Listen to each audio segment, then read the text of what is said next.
সাহারি খাই, সাহারি খাওয়াটা আমরা অনেকেই সাহারি খাওয়াটাকে অনেকেই দূরে ফেলে দিই, সাহারি খাই না, মনে করি যে না সাহারি না খেয়ে রোজা রাখলে মনে হয় ভালো হবে, সওয়াব বেশি হবে। না ভাই, নিজের মন গড়া মতো কাজ করলে সেই কাজের মধ্যে সওয়াব হয় না। সাহারি এটা বরকতপূর্ণ। আল্লাহ রসুল সাল্লাল্লাহু আলাইহি সাল্লাম, বুখারীর হাদিস 1923 নম্বর হাদিস, আল্লাহ রসুল সাল্লাল্লাহু আলাইহি সাল্লাম বলছেন, তাসাহহারু ফাইন্না ফিস সাহুরি বারাকাতান। ও আমার উম্মত, তোমরা সাহারি খাও, কেননা সাহারির মধ্যে আল্লাহ তাআলা বরকত রেখে দিয়েছেন। এই জন্য সাহারি খাবো তো। সাহারি খাওয়া এটা বরকতপূর্ণ। সাহারি খাইলে কি হয়? বরকত হয়।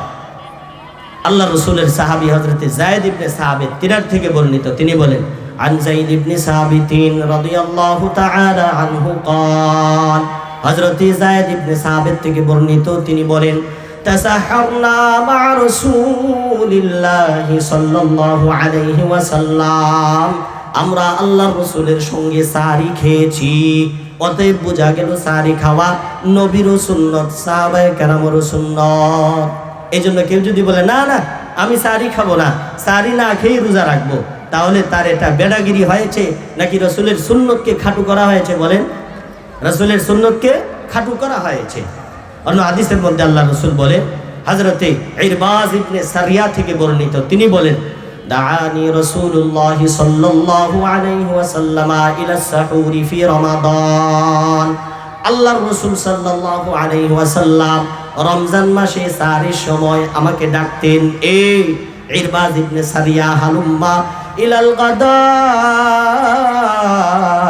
মুবারাক, হে ইরবাজ ইবনে সারিয়া, বরকতপূর্ণ খাবার সাহারিতে তুমি অংশগ্রহণ করো।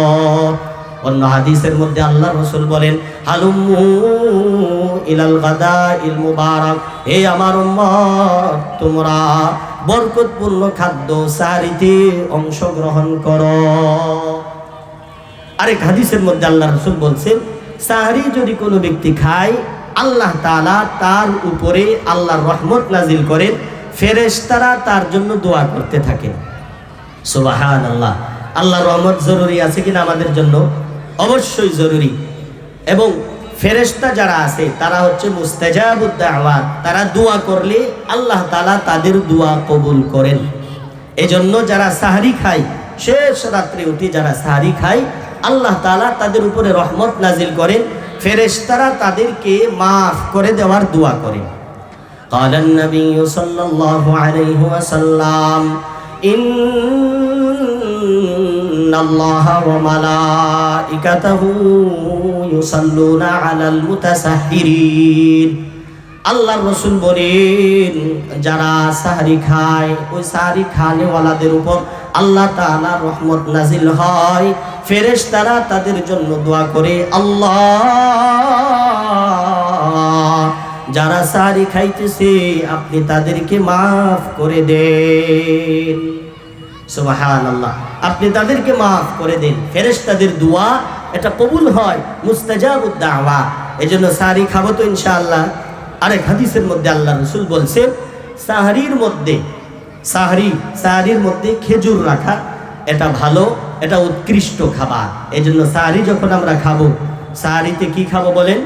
ভাতের সাথে আমরা 1-2টা খেজুর হলেও খাবো, আল্লাহ রাসূলের সুন্নাত পালন করার জন্য।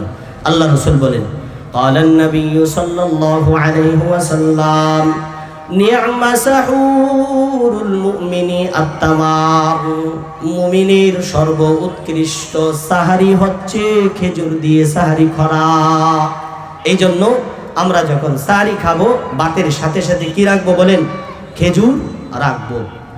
এরপরে আল্লাহ রাসূল বলেন, আমরা আজ্জিলুল ইফতার করব তাড়াতাড়ি, আর সাহরি করব বিলম্ব করে। বলেন, ইফতার কি করব? তাহলে তাড়াতাড়ি, এই জন্য কি ইফতার হওয়ার আগে সাহরি ইফতার খেয়ে ফেলবো? না। হ্যাঁ, ইফতার খাওয়ার ক্ষেত্রে আমরা বিলম্ব করব না। যখনই সময় আসবে তখন আমরা তাড়াতাড়ি কি করব? ইফতার করে ফেলবো, এবং সাহরির ক্ষেত্রে একটু বিলম্ব করব। আল্লাহ রাসূল বলেন, আজিলুল ইফতার ওয়া আখিরুস সাহুর, তোমরা ইফতার তাড়াতাড়ি করো এবং তোমরা সাহারি বিলম্ব করে আদায় করো। এজন্য আমরা রমজান যখন আসবে তখন রমজানের শেষ রাত্রে সাহারি খাবো তো ইনশাআল্লাহ। তৃতীয় নম্বর আলোচনা, আজকে আমরা তৃতীয় নম্বর আলোচনা জানবো যে